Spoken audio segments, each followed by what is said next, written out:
جن لوگوں پہ ہے انعام تیرا ان لوگوں میں لکھ دے نام میرا ان لوگوں میں. بسم اللہ الرحمن الرحیم. الحمد للہ الذی نور قلوبنا بالایمان واعطانا الحیاء وانشانا فی الاقلیم والمکان الذي يتصف بالامن او کما قال علیہ الصلاۃ والسلام. محترم حضرات اور معزز سامعین کرام، آپ حضرات اس بات سے بخوبی واقف ہے کہ ہم لوگ گزشتہ 73 سالوں سے ہر سال 26 جنوری کا دن یوم جمہوریت کے عنوان سے مناتے ہیں. اس دن تمام سرکاری غیر سرکاری کالج، اسکول، یونیورسٹیز، دفاتر وغیرہ بند رہتے ہیں.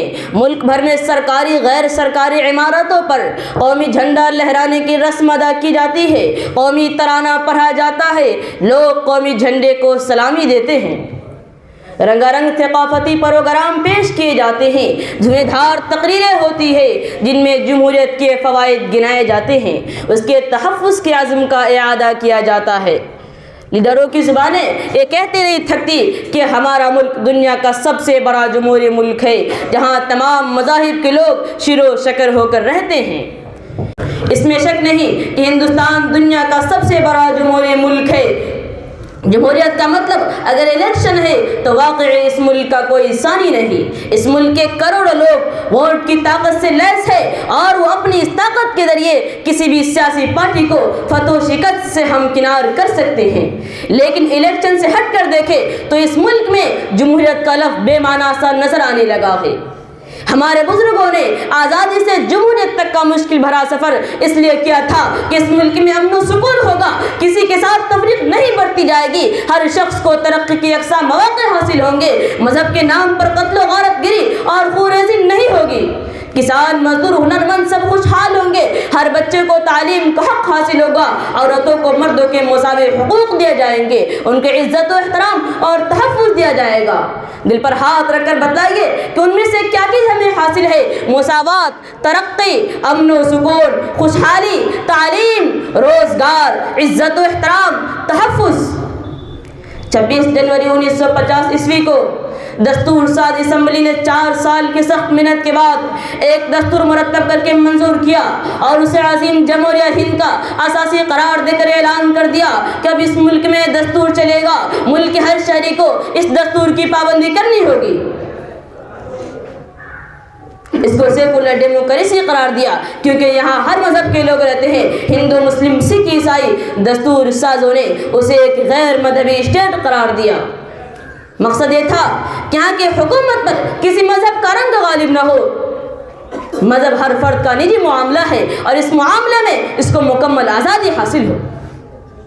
اس ملک سے پاکستان کے نام پر جو حصہ الگ ہوا اسے اسلامی جمہوریہ پاکستان قرار دیا، لیکن کیونکہ جتنے مسلمانوں نے پاکستان کے حق میں ووٹ کیا تھا اس سے کہیں زیادہ مسلمانوں نے اس ملک میں رہنے کو ترجیح دی. اسی لیے اس وقت کے رہنماؤں نے مسلمانوں کے جذبات اور ہندوستان کی آزادی میں ان کی گراں قدر خدمات اور ملک سے ان کی محبت اور وفاداری کا خیال رکھتے ہوئے اسے ایک ایسا دستوری تحفظ عطا کیا کہ یہ ملک کسی مذہب کے حوالے سے نہ پہچانا جائے. 26 جنوری 1950 عیسوی کو جو دستور نافذ ہوا اس میں یہاں کے ہر شہری کو بنیادی حقوق دیے گئے جیسے آزادی اور مساوات. یہ دونوں لفظ اپنے معنی و مفہوم کے اعتبار سے بڑی وسعت رکھتے ہیں. آزادی میں ہر طرح کی آزادی ہے، رہنے کی آزادی، کمانے اور کھانے پینے کی آزادی، سماجی اور معاشرتی آزادی، مذہبی آزادی. یہی حال مساوات کا ہے، یہ بھی اپنے معنی و مفہوم کے لحاظ سے بڑا وسیع ہے. اس کا مطلب ہے کہ باشندگان ملک کو ہر معاملے میں مساوات اور برابری حاصل ہو. افسوس اس ملک کے معماروں نے ہندوستان کو سیکولر جمہوریہ بنانے والے ہیں تو اس ملک کے ہر شہری کو دستور کا تحفظ دیا، برابری دی، آزادی دی، حقوق دیے، حصول انصاف، حصول تعلیم اور حصول معاش کے یکساں مواقع دیے. لیکن حکومتوں نے اپنی بدنیتی سے اپنی حقیر مقاصد کی خاطر اس دستور تحفظ کو برباد کر رکھ دیا. آج ہمارا ملک جن حالات سے گزر رہا ہے وہ سب کے سامنے ہے اور جن حالات سے گزر کر یہاں تک پہنچا ہے وہ بھی کسی سے ڈھکے چھپے نہیں ہیں. یہ تو اس ملک کی حکومتوں نے صرف مسلمانوں کے ساتھ ہی ناانصافی نہیں کی بلکہ دوسرے طبقے بھی ناانصافیوں اور محرومی کا شکار ہوئے، جیسے ہریجن اور دوسرے پسماندہ اقوام۔ مہاتما گاندھی نے ان کے لیے بڑی جد و جہد کی، ان کی غربت و افلاس دور کرنے کے لیے، ان کو تعلیمی دھارے میں لانے کے لیے، ان کو مساوات اور برابری دلانے کے لیے مہاتما گاندھی کے ساتھ ساتھ ڈاکٹر امبیڈکر رائے جیسے لوگ بھی میدان عمل میں آئے۔ یہاں تک کہ نفاذ آئین کے 8 ماہ کے اندر انہیں سرکاری ملازمتوں میں ریزرویشن کی ضمانت بھی دی گئی۔ ان کے لیے گاؤں در گاؤں اسکول کھولے گئے، کالج اور یونیورسٹیوں میں ان کے لیے سیٹیں محفوظ کی گئی، گاؤں قصبات میں افتادہ زمینیں ان کو الاٹ کی گئی۔ یہی وجہ ہے کہ آج دلت اس ملک کی مین اسٹریم میں شامل ہے۔ اسکول سے لے کر یونیورسٹیوں تک، سیاست سے لے کر حکومت تک، نجی کمپنیوں سے لے کر سرکاری ملازمتوں تک آج دلت بھائی اپنا مقام رکھتے ہیں۔ یہ سب کچھ اس لیے ہوا کہ انہیں ریزرویشن حاصل تھا۔ دوسری طرف مسلمان ہیں، سچر کمیٹی کی رپورٹ کے مطابق ان کا حال دلتوں سے بھی بدتر تھا اور اب بھی ان سے بدتر ہے۔ نہ ان میں تعلیم ہے، نہ ان کے پاس زمینیں ہیں، نہ باعزت روزگار ہے۔ غربت و افلاس، معاشی بدحالی اور جہالت ان کی شناخت اور پہچان بن گئی ہے۔ ہونا تو یہ چاہیے تھا کہ ان کو بھی ریزرویشن ملتا، ان کو بھی آگے بڑھانے اور اونچا اٹھانے کی کوشش کی جاتی، ان کو بھی افتادہ زمینیں الاٹ کی جاتی۔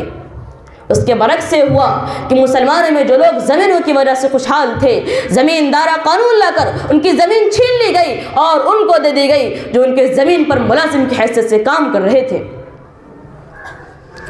مسلمانوں کی تعلیمی صورتحال بہت سی زیادہ ناگفتہ بے ہے۔ اگر مدارس اور مکاتب نہ ہوتے تو یہ صورتحال اور خراب ہوتی۔ ان مدرسوں میں بچوں کو مفت تعلیم دی جاتی ہے، نہ صرف کہ تعلیم فری ہوتی ہے بلکہ طلباء کے طعام و قیام اور لباس وغیرہ کے تمام مصارف بھی اہل خیر حضرات کے تعاون اور مدد سے مدارسی برداشت کرتے ہیں۔ اب رہی دنیاوی تعلیم کی، تو مسلمان اپنے بچوں کو دنیاوی تعلیم میں لگائے یا روزگار کمانے میں لگائے۔ اس لیے ہم دیکھتے ہیں کہ ہر دکان پر، ہر کارخانے میں، ہر فیکٹری میں مسلمان بچے اور نوجوان کام کرتے نظر آتے ہیں۔ یہاں تک کہ رکشے ٹھیلے بھی مسلمانی چلاتے اور کھینچتے نظر آئیں گے۔ اگر کچھ بچے اسکول کی تعلیم حاصل کر بھی لیتے ہیں تو انہیں کالج پکڑنا مشکل ہو جاتا ہے۔ اگر کالج پہنچ گئے تو یونیورسٹی کی شکل دیکھنی مشکل ہی سے نصیب ہوتی ہے۔ اس کی وجہ یہ ہے کہ ہماری حکومتیں نہ مسلمانوں کو تعلیم کے میدان میں آگے بڑھانا چاہتی ہے اور نہ انہیں معاشی طور پر خود کفیل بنانا چاہتی ہے۔ ویسے تو حکومت میں اقلیتوں کی مخصوص وزارت ہوتی ہے۔ اس وزارت کے تحت اقلیتوں کی مالی مدد کے لیے بڑے بڑے منصوبے تیار ہوتے ہیں، لیکن اکثر منصوبے صرف کاغذ پر ہوتے ہیں اور اگر کسی منصوبے پر عمل بھی ہو جائے تو مسلمانوں کی بے خبری یا پست ہمتی کی وجہ سے یا منصوبہ سازوں کی بدنیتی کی وجہ سے کمی پہنچتا ہے۔ ایسا لگتا ہے کہ مسلمانوں کی قسمت میں صرف محرومی ہے، اوپر سے فسادات کی مار رہی سے یہ کسر پوری کر دیتی ہے۔ آزادی سے لے کر اب تک اس ملک میں ہزاروں فسادات ہو چکے ہیں۔ بعض فسادات کو فساد کہنے کے بجائے منظم نسل کشی کہا جائے تو زیادہ بہتر ہے۔ گودرا گجرات کی مثال ہمارے سامنے ہے، جہاں نہایت مسلمانوں کا قتل عام کیا گیا، کاروبار برباد کیے گئے، مکانوں کو آگ لگائی۔ مظفر نگر ضلع کا زخم بھی ابھی تازہ ہے، جہاں مسلمانوں کو منصوبہ بند طریقے سے اجارنے اور تباہ و برباد کرنے کی کوشش کی گئی۔ آج بھی ہزاروں خاندان اپنی زمینیں، دکانیں، مکانات چھوڑ کر نوآباد کالونیوں میں بے یار مددگار پڑے ہوئے ہیں۔ تباہی کیے خود چکا داستان اتنی المناک ہے کہ اس کی چند سطریں اس کی صحیح عکاسی نہیں کر سکتی۔ جب یوم جمہوریت آتا ہے اور ہر سال آتا ہے تو ہم خوشی اور مایوسی کے ملے جلے جذبات کے ساتھ اس دن کا استقبال کرتے ہیں۔ خوشی تو یہ ہے کہ ہم بہرحال اپنے بزرگوں کی قربانیوں کی طفیل آزاد ہندوستان میں سانس لے رہے ہیں۔ خوشی اس بات کی بھی ہوتی ہے کہ ہم آزادی کے ساتھ ساتھ ایک جمہوری ملک میں زندگی گزار رہے ہیں۔ خوشی اس بات کی بھی ہوتی ہے کہ ہمارے بزرگوں نے ایک جمہوری نظام کے ساتھ ساتھ ایک سیکولر دستور بھی عطا کیا ہے۔ لیکن مایوسی اس وقت ہوتی ہے جب ہم خود کو آزادی کے ثمرات سے محروم پاتے ہیں۔ جمہوریت نے جو حقوق ہمیں بخشے ہیں ہم انہیں کتابوں میں تو پڑھتے ہیں، اپنے لیڈروں کے تقریر میں تو سنتے ہیں، لیکن ان پر عمل ہوتا ہوا نہیں دیکھتے۔ ہمارے قائد اور لیڈر اور اصحاب اقتدار آج کے دن خوشی ضرور منائیں، رقص و سرور کی محفلیں سجائے، ضرور سجائے، لیکن ذرا احتساب بھی کر لے کہ کیا یہ ملک ایک بڑے طبقے کو نظر انداز کر کے، اسے پسماندہ رکھ کر، اس کے ساتھ ظلم و زیادتی اور ناانصافی کر کے ترقی کر سکتا ہے؟ مسلمانوں کو بھی زیادہ مایوس ہونے کی ضرورت نہیں ہے. یہ ان کا ملک ہے, اس مٹی سے وفاداری ان کے سرشت میں داخل ہے. ان کے بزرگوں نے اس ملک کے گیس میں برہم سنوارنے میں اپنا خون پسینہ کیا. اس ملک کے انگریزوں کے پنجہ استبداد سے آزاد کرانے کے لیے ان کے اسلاف کی قربانیوں کی ایک لمبی داستان ہے. وہ اس ملک کے جمہوری نظام پر یقین رکھے, اس کی جڑیں بڑی مضبوط ہیں. ایک نہ ایک دن ناانصافی کی راہ ضرور ختم ہوگی اور اس کے پہلے سے انصاف اور مساوات کا سورج ضرور طلوع ہوگا. بس ہمیں صبر کے ساتھ انتظار کی ضرورت ہے. وآخر الدعوانا الحمدللہ رب العالمین.